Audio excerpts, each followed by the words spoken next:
अस्सलामुअलैकुम वरहमतुल्लाहि वबरकातुहू। मैं उम्मीद करती हूँ कि आप सब खैर आफियत से होंगे। नाजरीन, औरत के अज़ाए तनासुल के दो हिस्से होते हैं। एक हिस्सा तो वो है जो एक दरार की शक्ल का होता है, जिसको इंसान देख सकता है। ये बिल्ली के मुंह से मुशाबा होता है। फर्क सिर्फ इतना है कि बिल्ली का मुंह आड़ा होता है और औरत की शर्मगाह की शक्ल खड़ी होती है। औरत के बाहर के हिस्से में दो बड़े लब, दो छोटे लब, लब, फर्ज का दाना, पेशाब का सुराख और पर्दाए बकारत होता है। हर मकान की दहलीज ऊंची होती है। इसी तरह मर्द की कजीब के आशियाने की दहलीज भी कदरे ऊंची होती है।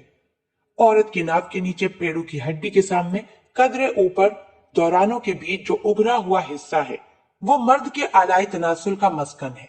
इसलिए पैकर नसाइयत के पोशीदा हिस्से की पर्दादारी के लिए इस बुलंद मस्कन पर बाल उगते हैं। ये मकाम इसलिए भी निस्बतन उभरा हुआ मालूम होता है कि उसके नीचे चर्बी होती है। बलोगत के साथ ही न सिर्फ मर्द बल्कि औरत के अज़ाए तनासुल के ऊपरी हिस्से पर भी रेशम जैसे मुलायम बाल उगते हैं, जो जाफरान से बहुत मुशाबा होते हैं। मर्द के अलाए तनासुल की पनाहगाह यानी फरज के दो बड़े लब होते हैं, जिन्हें कुदरत ने अंदर के नाजुक आजा की हिफाजत के लिए बनाया है। कुंवारी लड़कियों के ये दो लब अक्सर आपस में मिले हुए होते हैं, लेकिन शादीशुदा औरत में ये लब कदरे कुशादा और खुले होते हैं। ये दो लब अंदरूनी आजा के लिए गोया फाटक का काम देते हैं। जिस तरह पंखड़ियों के अंदर कली की खुशबू रहती है, इसी तरह इन दोनों बड़े लबों के दरमियान गौहरे अस्मत पोशीदा रहता है। बड़े लबों की जल्द और रंग आम जिस्म की जल्द और रंग जैसा ही होता है। बड़े लबों के अंदर दो अर्गवानी रंग के छोटे छोटे लब होते हैं। मुबाशरत के वक्त इन दोनों लबों में सख्ती पैदा हो जाती है। ये गुलकों के किनारे बहुत नाजुक और हसास होते हैं। ये रेशम जैसी झिल्ली से बने होते हैं और इनका रंग गुलाबी होता है। बड़े लबों को हटाकर देखा जाए तो ये छोटे लब दिखाई देते हैं। बच्चा पैदा होने के बाद ये दोनों लब काफी खुजलाते हैं।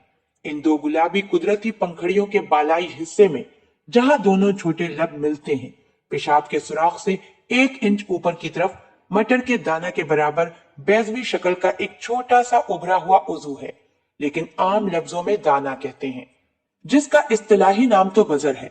औरत के तमाम जिनसी आजा में इसकी एक खास अहमियत है, क्योंकि यह औरतों को जिन्स का एहसास दिलाता है। हकीकत तो यह है कि दाना औरत की शहावत का खजाना है। जिनसी बेदारी या हिजान की हालत में उसे छूना गोया बिजली का बटन दबाने के बराबर है, क्योंकि इसके छूने से औरत के सारे बदन में बरकी रोशनी दौड़ जाती है। माहिर अजसाम ने इसे मर्द के उज़्वे तनासुल ही का दूसरा रूप तस्लीम किया है, क्योंकि इसकी साख्त भी मर्द के उज़्वे तनासुल की तरह स्पंज के मानिंद खलियों से होती है और जिनसी इश्तियाल के वक्त यह मर्द के उज़्वे तनासुल की तरह सख्त हो जाता है और फैलकर बड़ा हो जाता है। जिस वक्त औरत की दबी हुई तमन्नाएं बाहर निकलने के लिए बेताब होती हैं, तो इस दाना में सख्ती आ जाती है, लेकिन ये छोटा उजू मर्द के ज़कर की तरह अपने जोश का इजहार नहीं कर सकता। बतने मादरी में रहम के अंदर जब बच्चा बनने लगता है, तो इसी दौरान में आज़ाए तौलीदगी की जगह एक बहुत छोटा सा उभार सा होता है, जो लड़की और लड़के दोनों में यकसा और बराबर होता है। इसी वजह से एक अरसे तक रहम में बच्चे की जिन्स का अंदाजा नहीं हो सकता। बाद में यही उबार अगर लड़का हो तो ज़कर बन जाता है और लड़की हो तो जरा सा बढ़कर दाना बन जाता है। बाज औरतों का दाना बड़ा भी होता है और इश्तियाल की हालत में बढ़कर 1 से 1.5 इंच तक हो जाता है। तमाम औरतों में इसका तूल यकसा नहीं होता। बाज औरतों का यह दाना इतना बड़ा हो जाता है कि वो बड़े लबों से बाहर निकला रहता है। दाना से तकरीबन 1 इंच नीचे की तरफ एक बारीक सुराख होता है, जहां से औरत का पेशाब खारिज होता है।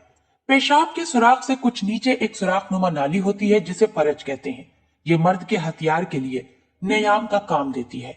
फरज के भी 2 लब होते हैं, जिनके अंदरूनी जानिब गुलाबी रंग का एक बारीक झिल्ली का पर्दा होता है, जिसे पर्दाए बकारत कहते हैं। ये पर्दा गोया खजानाए हुस्न का चौकीदार है, क्योंकि वो किसी चीज को फरज के अंदर दाखिल होने से रोकता है। इस पर्दे के दरमियान एक बिल्कुल बारीक सा सुराख होता है, जिसके जरिए माहवारी का खून बाहर निकल सकता है। इस पर्दे की मौजूदगी इस बात का सबूत है कि इसके साथ मुबाशरत नहीं की गई, लेकिन यह पर्दा इस कदर नाजुक होता है कि अक्सर खेल कूद या भाग दौड़ से फट जाता है। इसलिए मौजूदा दौर में इस पर्दे की गैर मौजूदगी का ये मतलब हरगिज नहीं कि औरत बाइस्मत नहीं है। ये कोई जरूरी नहीं कि सुहाग रात या पहली मुबाशरत तक ये पर्दा बरकरार रहे। जिन औरतों का ये पर्दा बरकरार रहता है, पहली मुबाशरत में आज़ाए तनासुल दाखिल करने से फट जाता है। लेकिन यह ख्याल बिल्कुल गलत है। जैसा कि इससे पहले मैंने बताया, बाज मर्तबा बचपन ही में खेल कूद की वजह से ये पर्दा फट जाता है। कभी कभी तो औरतों में ये पैदाइशी तौर पर मफकूद होता है। फरज की नाली असल में ऐश निशात की दिल फरेब वादी है। कुदरत ने इस नाली के बालाई हिस्से को तंग बनाया है, लेकिन आगे बतदरीज कुशादा होती गई है, यहाँ तक कि आखिर में इसका मुंह इस कदर कुशादा हो गया है कि रहम की गर्दन इसके अंदर आ जाती है।